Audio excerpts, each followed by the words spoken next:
Hello, I'm Blaze Morris. Last time, we covered the base metric group.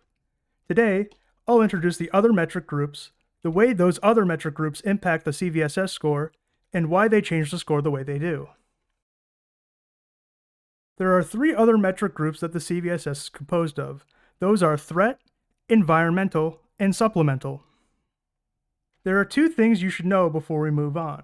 First, not all of these metric groups affect the final score. Second, undefined values are treated as if they were the worst reasonable case. I'll explain this more when talking about the first group. I'm starting off with the threat metric group. Why? Because there's only one item in the entire group. That one item is called exploit maturity. Sorry, I had to make sure my grandpa could read the words.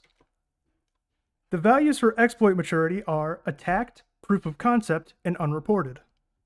If an exploit is rated attacked, that could mean one of two things. Either there were successful attacks targeting this vulnerability, or there are exploit toolkits publicly or privately available. If it's rated proof of concept, that means some proof of concept exploit code is publicly available. However, there are no known reports of attempts to exploit the vulnerability, and there are no known solutions to simplify its exploitation. Unreported is pretty much the same as proof of concept minus the proof of concept.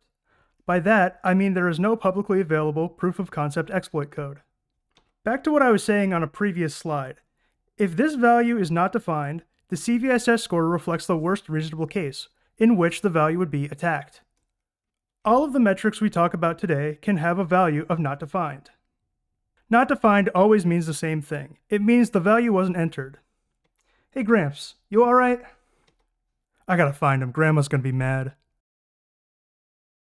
There are two categories to talk about when it comes to environmental metrics: the confidentiality, integrity, and availability requirements, and the modified base metrics. Let's first talk about confidentiality, integrity, and availability requirements. CIA for short. These have slightly different values than the impact metrics we discussed in the previous video. They could have a value of high, medium, or low. High means that the loss of CIA could have catastrophic adverse effects. Medium means that a loss of CIA could have serious adverse effects. Low means that a loss of CIA could have limited adverse effects on an organization or associated individuals. Alright, I think it's time for an example. Let's say a meteor was going to land in your backyard. That would obviously affect the integrity of, or make a pretty sizable modification to, the yard.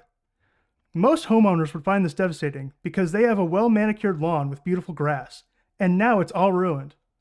However, your backyard is just mountains of dirt. It has the same effect on integrity, but your yard's integrity requirements are clearly going to be a lot lower. You don't really have anything to worry about if changes happen. Modified base metrics are determined by an organization using the vulnerable system. There are circumstances where the vulnerability works differently in your deployment than in the vendor's assessment. If any of the values are not defined, they are assumed to be the same as the base metric. So, when would you want to modify a base metric? Let's say, a meteor was going to land in your backyard. Under normal circumstances, for most yards, the integrity impact would be substantial because grass can't stop meteors. However, your yard is special. Years ago, someone installed an in-ground pool with the coldest water you've ever been in. Cold enough to cool off meteors. It's also the size of the entire yard, so anything landing in your yard would be landing in the pool. If the meteor landed in your yard, the integrity impact would be non-existent. If the confidentiality impact score for the vulnerable system is high, but the organization's need for confidentiality is low, this will lower the severity of the vulnerability for the organization's use case. This is also true for when the modified confidentiality impact is low. Environmental metrics will only ever be useful in the environment they were measured in.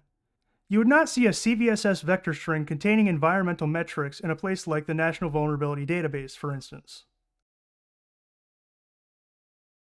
There are 6 supplemental metrics, and they're all unique, so I'm going to slow back down to explain these. They are automatable recovery, safety, value density, vulnerability response effort, and provider urgency.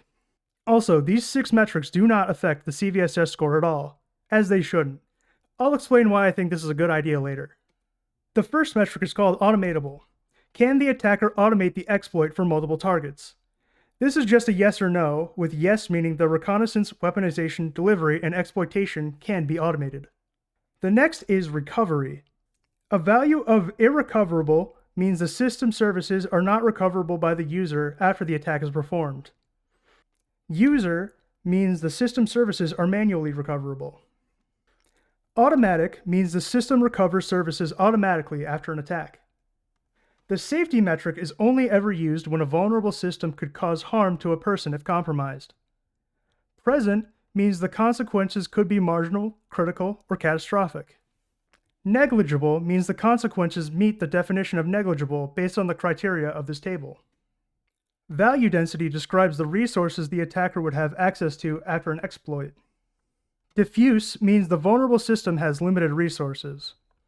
Concentrated means the vulnerable system has many resources, like a central email server.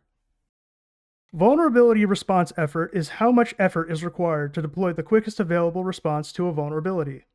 High means the actions required to respond are significant or difficult, and may lead to an extended impact on scheduled service.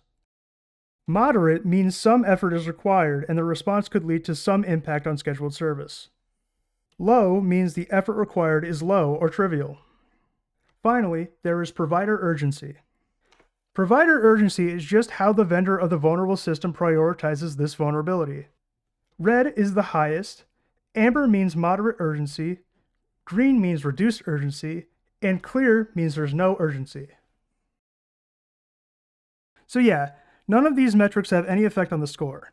I think that's alright, because these are just qualitative metrics used for the sake of clarity.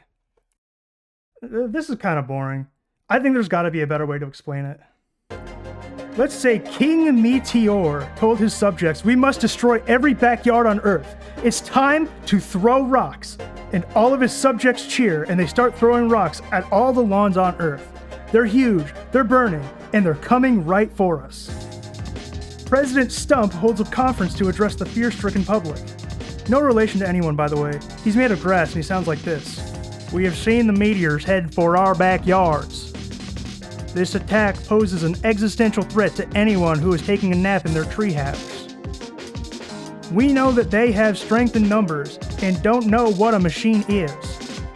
We have an update that gives your yard a robot arm with a baseball glove to catch the meteors. We suggest updating as soon as possible. All you have to do is press the update button in your grass manager. Remember, once your yard is gone, it's gone." For many, the backyard is the only yard they have, so we all must fight to protect them. If you knew about the attack before the press conference started, you would already know exactly how bad this attack was going to be. The supplemental metrics clarified some things, but did not change the severity of an attack. I have one more thing that I need to explain, and it's related to environmental metrics. It's time for the bonus lesson.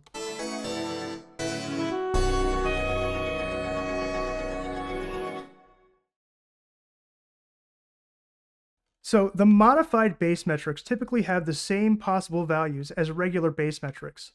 The exception is the subsequent system integrity and availability, which have an additional value of safety when the supplemental metric of safety is present. This is used when people are directly interacting with or operating a vulnerable system, and the compromise could lead to harm or death to one of those people. To put it simply, a person counts as a subsequent system. Their integrity is jeopardized when serious injury is caused, and their availability is jeopardized when they don't exist anymore. I don't remember writing it like that, but yeah, that's true. Thanks for watching. This video was once again made possible thanks to the CVSS 4.0 specification document on the first.org website. The next upload is March 9th, so I'll see you then. Wait a minute. Oh my god, Grandpa's back!